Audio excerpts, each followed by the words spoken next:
हम ये नकली सांप के धागा से पकड़ के खींचब। फिर वो चुड़ैल हमारी नकली सांप के असली समझ के डर के पीछे भागी और जाके सीधे कीचड़ वाला गड्ढा में गिर जाए। धरा और चिड़चिड़ा के गांव छोड़ के भाग जाए। बाप रे, ये गांव है कि गड्ढा? अब छोड़ दे भी यहाँ के अड्डा। बजरंगी सीटी तो मारत रहला देखी के हम के रोजे, मड़हा खेत दलानी तो हरकिया हम के खोजे। अरे याद कर जहिया बेकरार रहला, लंदन वाली से पहले हमार रहला।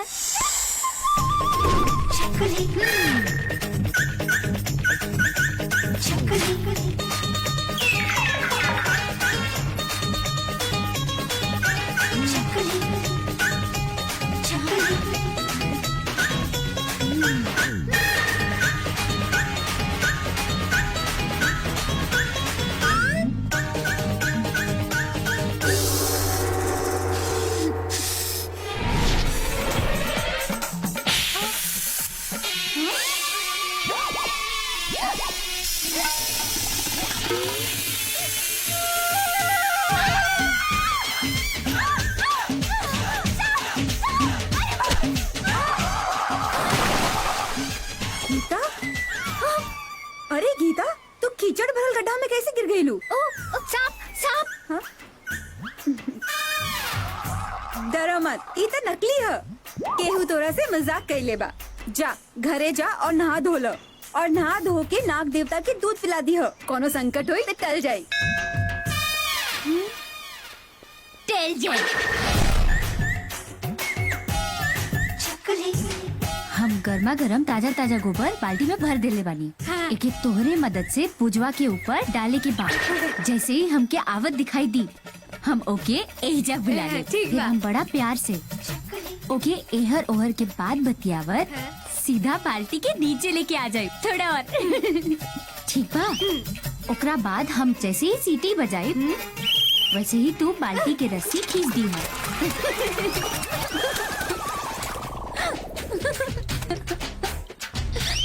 गोबर!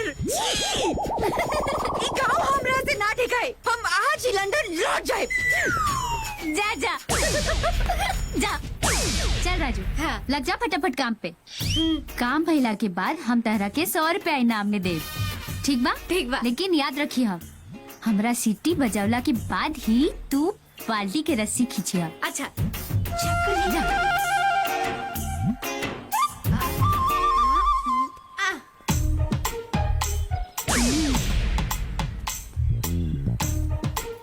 अरे गीता, अरे पूजा जी, सुबह सुबह जॉगिंग जॉगिंग कैला से बॉडी फिट रहेला ना।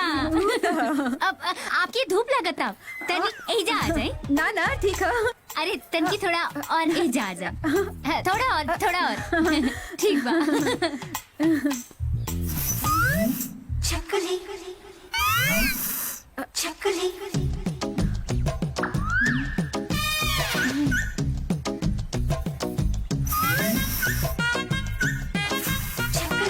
ई का करदा? अब ई स्टाइल है। अब योगा करे के नया स्टाइल है। दी हमरा के हम बजावतानी। ला आज ई सीटी के साथे तहरो सीटी बज जाई।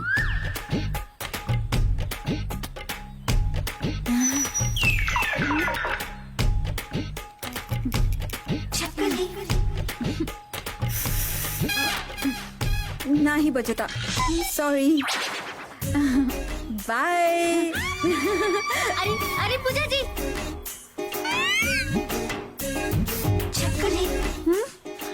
इहो हमार सौती निकल ली।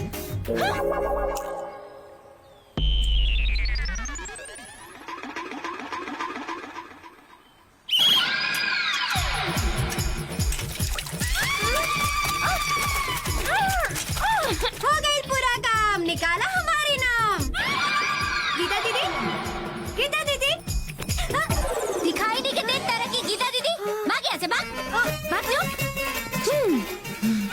राजुआ के भगावे खातिर अब कोनो दूसर उपाय करे के पड़ी।